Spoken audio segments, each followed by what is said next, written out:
Let me ask you one question. If an emergency happened tomorrow, how many months could you survive without borrowing money? Most people don't know the answer, and that's exactly what makes an emergency so dangerous. In our last video, we learned what an emergency fund is and why every person needs one, no matter where they live or how much they earn. But after that video, 3 questions naturally come up. How much should I save? Where should I keep it? And what's the smartest way to build it? If you've ever asked yourself these questions, this video is for you. By the end of this video, you'll have a simple action plan that you can start following today. Let's get started. How much should you save? Let me ask you a simple question. If your income stopped today, how long could you pay your bills without borrowing money? 1 month? 3 months? Or only a few weeks? The answer tells you how prepared you really are. Here's the mistake many people make. They build an emergency fund based on their income. Instead, build it based on your essential monthly expenses. Only count the expenses you cannot avoid.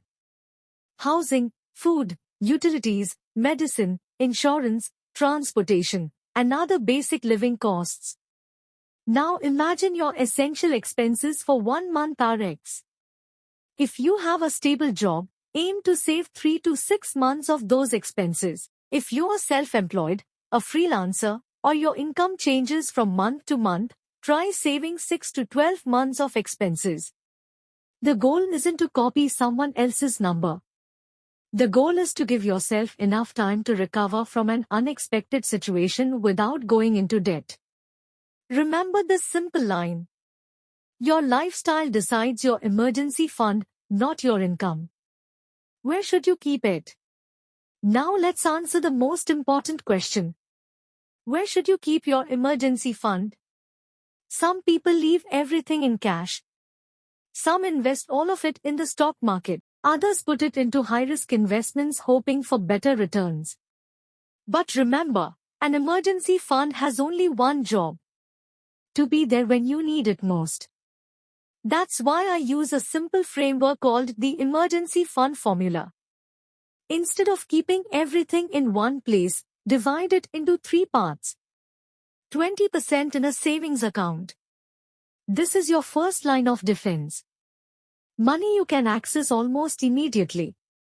30% in a flexible fixed deposit or another low-risk option with easy access. This is for emergencies that last longer than expected. 50% in a liquid mutual fund or another low-risk, highly liquid investment. This part can work a little harder while still remaining relatively easy to access. Think of it like carrying water during a long journey. One bottle stays in your hand. One stays in your backpack. And another stays in your car. They're all for the same purpose. But each one is useful at a different time. Your emergency fund works the same way. Now let's talk about what to avoid. Stocks? No. The market may be down exactly when you need money. Crypto? Definitely not. Emergency money should never depend on market emotions. Always remember, the best emergency fund isn't the one that earns the highest return. It's the one that's available when life surprises you. How to build it step by step. Now you may be thinking, this sounds great, but building an emergency fund feels difficult. The good news is, you don't have to build it all at once.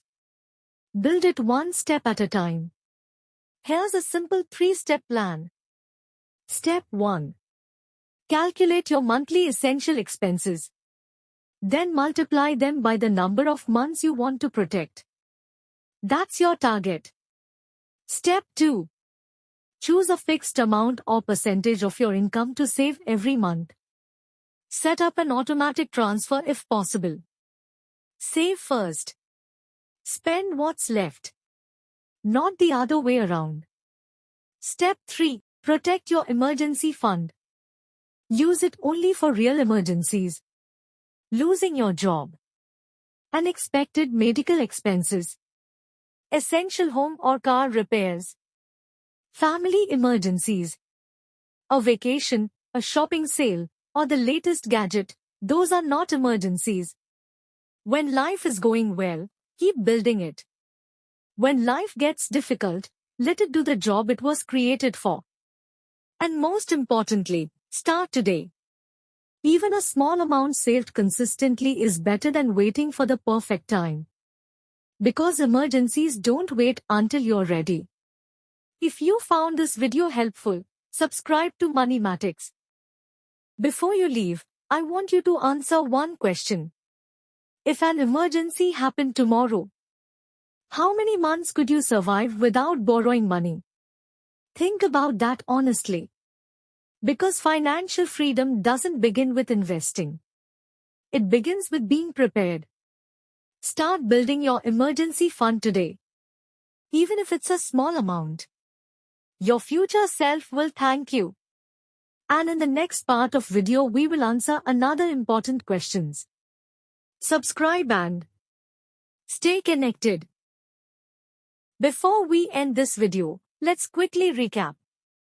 Build your emergency fund based on your essential monthly expenses, not your income.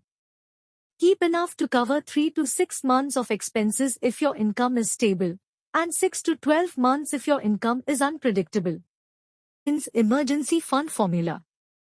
Keep 20% in your savings account for immediate emergencies. Keep 30% in a flexible fixed deposit or another low-risk, easily accessible option. Keep the remaining 50% in a liquid mutual fund or another low-risk investment that keeps your money accessible while earning a little more. This simple formula helps you stay prepared without keeping all your money in one place. An emergency fund isn't designed to make you rich. It's designed to give you time, confidence, and peace of mind when life becomes unpredictable. Start with whatever amount you can save today. Stay consistent, because financial security isn't built overnight, it's built one decision at a time. Thank you for watching, and I'll see you in the next video.